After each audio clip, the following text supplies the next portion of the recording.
And you've been here before, Alex, but you've never been on the show. Welcome to the show. Thanks for having me, Tom. Oh, it's cool. Well, what do you mean? Thanks for having me, Tom. Tom and Tony. All right, fine. We got something worked out, okay? So they're Yu-Gi-Oh cards, right? Yeah. Yeah, I knew they were Yu-Gi-Oh cards. My son guarded them like they were, His eyeball? oh my God, they were like his life back then. But did you ever trade anything other than financial products? Listed products. Yeah. No. Like, you never, like, I want to say as a kid, but you are a kid. Did you ever trade anything like, I don't know, coins, kids don't trade baseball cards anymore, do they? Sometimes, not Sometimes, not but often. like maybe some kind of like magic cards. No. Did you ever play Magic? No. No? I've never traded anything else besides. Anything else? Nope. So you just got, all of a sudden, Linda, could you throw up the art card on Alex for a quick second? We did a lot of research on you, just so you know. So you started trading at the age of 9. Yeah. And you learned about options in December of 2011. So let's go back. That's, 2.5 years ago. Yeah. And you started trading options in your dad's IRA. You have a massive collection of battle maps. What does that mean? Yes. What's a battle map? Well, before I traded, I spent like 500,000 years studying different war battles and previous World War II battles, Civil War battles. Oh, real battles. Yeah. Wow. And, I was always fascinated with battle maps and with battles. Because we grew up in an era where every movie we would watch would be like, Sure. old World War II movies and things like that. You didn't even get to watch. You probably haven't seen a lot of old World War II movies. I've seen a few because I wanted to see them when I was little. Because a lot of When the you war... were little? Like, Cute. when like real little, like 5. But when what was it? I think it was when I was like 5 or 6. The new movies now, they're too violent and stuff like that. So I would watch the old ones because I wanted to see the old from ones the were movies. great. Yeah. So yeah. And then if trading doesn't work out, you're going to become a pirate. Which sea would you be? Anyway, so I'm fascinated. You started trading stocks when you were 9 years old. Yeah. What turned you on to it? Well, when I was 8, I saw my stepdad. He was always like looking at the Dow and what the Dow's doing. So I started quoting the Dow for him. Like every day, the Dow did this, the Dow did this, and I was thinking, well, I keep quoting this, but what is it? So I go on and go on. Where'd you quote it from? From a piece of software, from the newspaper? I quoted it from, I think it was just like Yahoo Finance or something. Oh, from like Yahoo that. Finance. Yeah. Because I used to have my daughter when she was little, quote, I'd have her look at my screen. Did you have your kids look at your screen? And I'd have her quote me S&Ps at night and can you quote me S&Ps at night? Of course. Yeah, okay. If they weren't in the direction I needed, they would say, you I don't tried want to to know. teach her hand signals so she could quote me the S&Ps at night. So good. We all raised from the same cloth. Hey, so you start quoting your stepdad a bunch of like Dow information, then it gets to stocks? Yes. I start looking at stocks and I'm like, okay, yeah. Oh, this is cool. I can actually like take a look at this and try to predict where it's going. When you eventually, so you're 9 years old, you start trading stocks because your stepdad lets you, buy a few shares? No, it was my dad. Your dad. Okay. I had to fund my own account. You had to fund your own account when you're 9? Yes. With what money? You don't even have bar mitzvah money yet. I had like, I was like all into the entrepreneurship thing. So I had like the money I want to put in my trading account. I had like $500 cash that I got from different things I've been doing. And I started trading. Take a lesson, Bats. So $500, and when you say you started trading, like what was the first trade you made? The first trade I made is I just bought stock. I know, but what stock you buy? You have to remember the first trade. Into it. You always remember your first one. Yeah. Into it. Into it. So you bought into it, and did you make money? I did. I made a little money, but with commissions, it's a tiny account. Right. So how many shares of stock did you buy? Because into it was what, like a $25 stock or something? No, it was more like $40. Was it? So maybe I bought like maybe 5 shares. 5 shares. You spent the 200. Yeah. And you rolled the dice and you made a few points on the stock, covered commissions, whatever it is. Yeah. And then at that point, what were you bitten? You were like hooked? Yeah, I was. Were you hooked by the speed of what you could do on your own, or were you fascinated by the whole kind of like what we would call the whole capital market structure? Just the capital market structure. Like, and at first what really got me hooked was the analysis part to it, where you would look, and now it's totally different from what I do. What were you analyzing at the time? I was looking at fundamentals of a company, but after a while I thought, it's just like, it's kind of boring. You have to look and wait for the long term and wait 7,000 years for the stock. You don't have 7,000 years of patience when you're 10 years old. No. So it says on here that you decided at some point, because you're obviously trying to get a little more leverage, a little more speed up the process, you wanted to learn about options. Yes. So you took a class in 2011? I did not. I just learned myself. How'd you learn by yourself? My dad has a friend who is also an options trader. Okay. And I think he may watch Tasty Trade, but I'm not really sure. Okay. But he told me a little bit about how they work, so then I go online, search. I've never read a traditional options trading book. Wow. And I've never read technical analysis books. Okay. I've read one book on like financial statements just because I was interested. Sure. Not because I want to use them to trade, but Sure. I have not ever had any classical. So the first thing your dad's friend, whatever, turns you on to just information about options. And then what's the process? When did you think, from when you started in December 2011, like when did you make your first option trade? I think I made my first options trade maybe a few months later. Like I did What'd you do? I bought stock and then I bought puts against it because I wasn't really aware of premium selling yet. So I bought stock and bought puts. Yes. So you had to buy over 100 shares of stock to buy put. I didn't do that because I knew I was like, well, I'm not really super bullish in the stock, so I'll make it a little different, and I mixed it up. So you bought 50 shares of stock and a couple puts? Did you have any idea what the relationship was between those puts and the stock, or did you just do it in your head? I kind of got that idea of the relationship, but I was able to do it in my head. Well, one put is 100 shares of stock, so I kind of looked at the deltas. And Good. Now, at the same time, all your friends think you're crazy, right? Yes. Okay. Because I just want to make that clear, because you're at the time this means you're like 10 years old in 2011. Yeah. When's your birthday?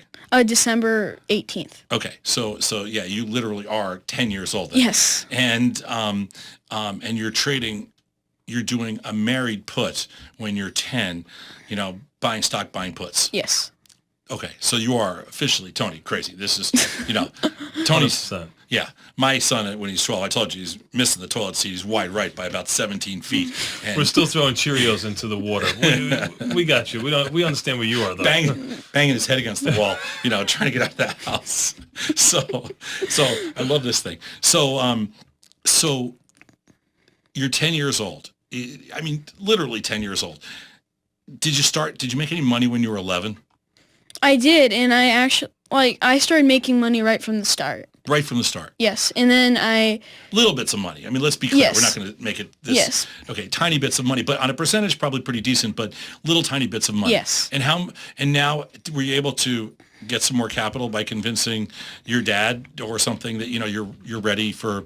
You want to do a little bit more? Yeah, this is my first year trading an actual full-blown margin account. Before I was trading my dad's IRA. Mm-hmm. So I was like, okay, I'm tired of this. We have to move to TD Ameritrade, and so I can use Thinkorswim. I was trying to convince him probably for 6 months. Can we move to TD Ameritrade? What does your dad think about you?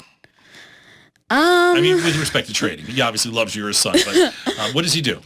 My dad owns like a little construction company. Okay. So what does he think? So he owns his own business. He's an entrepreneur. What does he think about you, just being so deep and involved in trading?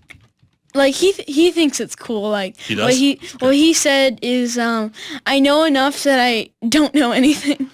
I realize I don't know anything. So it's like he's like totally. He doesn't really understand that. Like Listen, I wanted to drive I wanted to drive my dad. I wanted to be a chauffeur. That's what I wanted to do when I was 10 or 12 years old. Just want to get old enough to have a license so I could drive my dad to and from work. My dad was incredibly brilliant, but he also was pretty much a socialist who figured that every company in America was bad and you should never own a single company ever, because it was just nothing that anybody should ever do is buy stocks. So I had to fight that whole mentality my whole life. It's so funny because we were printing stock certificates in my basement. I'm sure you were. It's See, it funny makes how sense. things go wild. But I love your story because, obviously your parents are ridiculously supportive, and I only met your mom, but ridiculously supportive of what you do, but you're the expert. It's very hard when you're 11 years old to be the expert in something. And sometimes I get like the worry, go outside, stop trading. Do you hate that? But it's raining.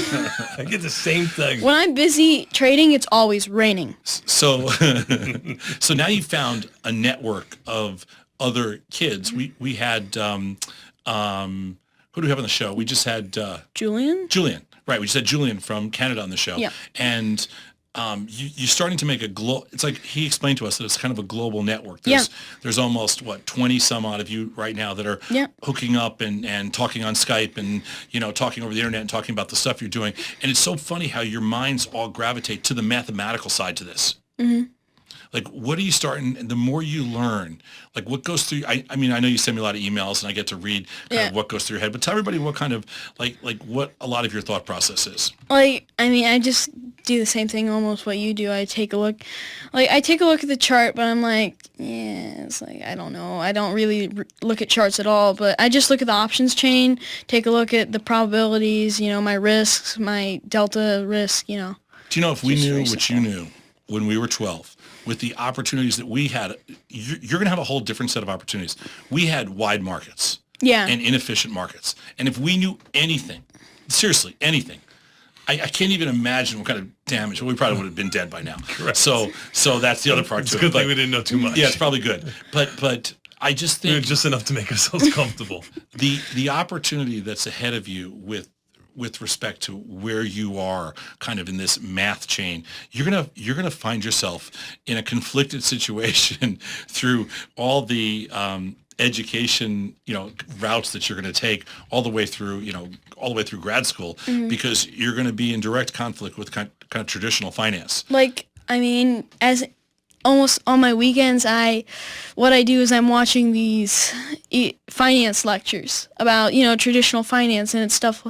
Does it drive you crazy? Sometimes, yeah, it does. But actually, it was a pretty good professor, and he was talking about options models and like how futures are priced and certain things like that. And this is cool. Yeah. So, I started paper trading the futures because he was the one who, I don't know who the professor is, but he was the one who pretty much taught me how futures work. Cool. Just from watching those. And I came to Tasty Trade, and you do these, the futures pairs, and they're cool. Like, I do a lot of pairs trading, but I have to do it through ETFs.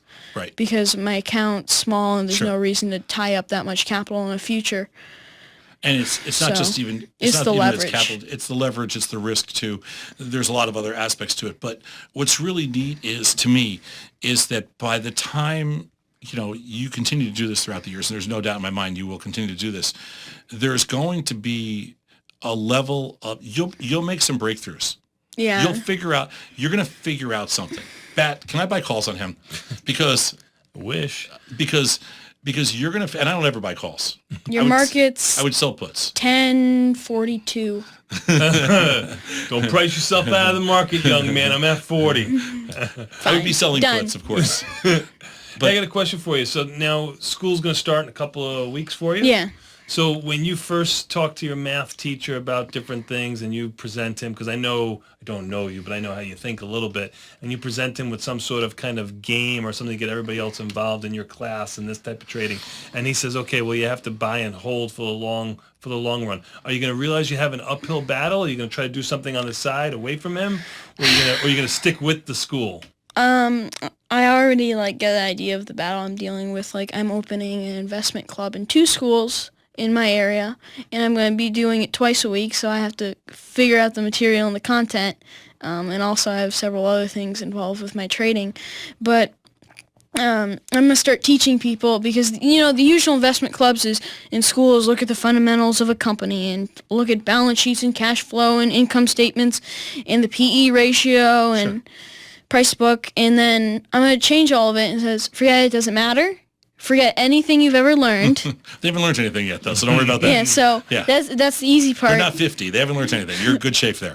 It's easy to change. It's easy to change something that doesn't exist. Yeah. So I'm trying to teach certain people. And I probably have already maybe 12 or 15 people wanting to come. That's incredible. I tried to do it last year at a school here in Chicago, and we had a small group, like a dozen or so, and we tried to just, teach them kind of a new method and a discussion about investing. And, it's so true. They had so much fun that math just hit them over the head. Sure, especially when they realize that there's so many things that they can do. I mean, Apple being $450 is still within their reach with a small account. Plus, plus it was real. Mm-hmm. When my son was your age, they had a school competition for picking stocks.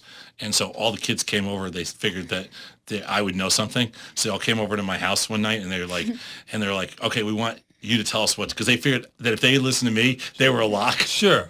So they listened to me. They came in last place. Of course. And they're like, what else is new? You're kissing death.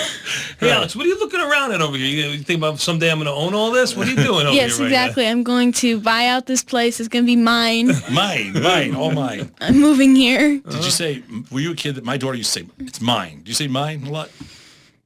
When I was little, probably. Not as much anymore. What's your favorite go-to strategy right now? I know vol's low, but just talk about it more in normal terms. What are your favorite? You have a limited account.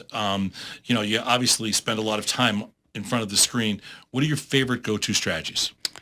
Covered calls and short puts. Covered calls and short puts. And I can, my account's big enough so I can. Okay. But how have you? I know this has been a very mixed year because we've had this crazy rally. Yes. You're suffering like everybody else probably right now a little bit. Have you done, how'd you do when you were 11 and 12? I can't believe I'm asking this question, but how'd you do when you were 11? Were you able to have a positive return? Oh, yeah, for sure. Since I was managing my dad's IRA account, there's limits. So I think because I pay a lot of attention to what I risk to make, so compared to the probability of success.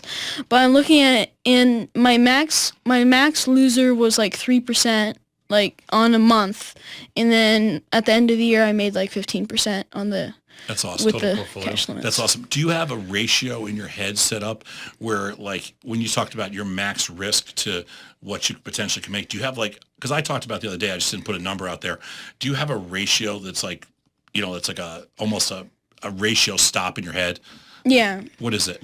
When I'm taking a look at my trades, usually I'm hopefully going to risk 1 to make 2 or 1 to make 1.5 because that's a mental stop. Depending on the environment though. Okay. Right here it's almost 1 to 1, but sometimes it's 1 to 3 because in 2012, awesome environment. And then I did a whole lot better than that. Right. I got it. And you should do a whole lot better because that's kind of that's the average measure, and you should outperform that average. How many positions do you have on right now? 20. 20. Well, it ranges between 10 and 30, but with an average around 20. Hey, kid, why don't you go sit over there, right? Hey, you. Hey, you, the big kid. Get over there. No, it's around 20 different positions. This is fascinating. So many people are going to be fascinated by this discussion. It's probably fascinating because you're 12. But the depth of understanding, we've had lots of young kids, we've talked to lots of young kids about finance, but the depth of understanding, but isn't it so much easier because it is a numbers game? Yeah. Numbers are easy for you. Yes. When I started looking at the technical analysis, I've never read a book on technical analysis. I've never had any normal traditional technical analysis trading besides Shadow Trader. But again, I'm not technical at all. And then because I was thinking, it's not quantitative. How can you measure it? And then I take a look at fundamental analysis. You can't measure that either. So how in the world can I figure out an approach where I can get the hard evidence and measure it and see how it does? So you're suggesting that you don't believe past performance is an indication of future performance? No. Okay. No. And we did not set you up for that, okay? Just for in fairness, everything. What's the game plan for assuming you think markets will normalize like we do for the rest of the year? Because we're not going to stay in this one directional market with virtually no volatility. Assuming markets normalize, what's your game plan for the rest of the year, and what's your game plan going forward? I mean, it's scary because you're so young, but where could you build this thing up to? Well, I'm skill wise, not money wise. Like I know, but I mean, I'm hoping to. Well, I have 70 years in front of me, considering how old I am, because I'm never going to stop trading. But skill wise, so I think I can get really good. Are you in 7th grade or 6th grade? I'm going to 7th grade. You're going to 7th. Okay, perfect. Be careful for the Joanne Perina in your class, okay? Don't want to make her go askew for your trading, okay? Oh no, for sure. Eye on the prize. 7th grade. Can you remember what you were doing in 7th grade other than stealing hubcaps? Joanne Perina. You were not doing. You were. I'm not going to go there. Alex, this was a great talk. I gave you an extra minute or so. Yeah. Oh, you're such a humanitarian. The child's 12, for crying out loud. You're amazing. You're one of my heroes because I'm fascinated by the way you're able to articulate, something that took us way longer than 12 years to learn. Maybe no, it took us about 12 years. It took us a long time. Adulthood. Now again, we didn't have anything. Which shows that the process can be, because people say to me all the time, they say, hey, it's ridiculous. It takes too long to learn this stuff. Mm-hmm. And I'm saying, we're shortening that process. We're shortening that process so you can learn this and you're a perfect, walking, talking example. So it's amazing. Yeah. It's a good job out of you. Thank you, Alex, for coming in. Appreciate your time. Thank you, Tom. Thank you, Tom, and... Tony. Sorry. Friends. Sorry. We'll be back in 90 seconds. We got our bootstrapper Emerson Sparks is in the house. You'll see Get Taste on the Taste Trade Network.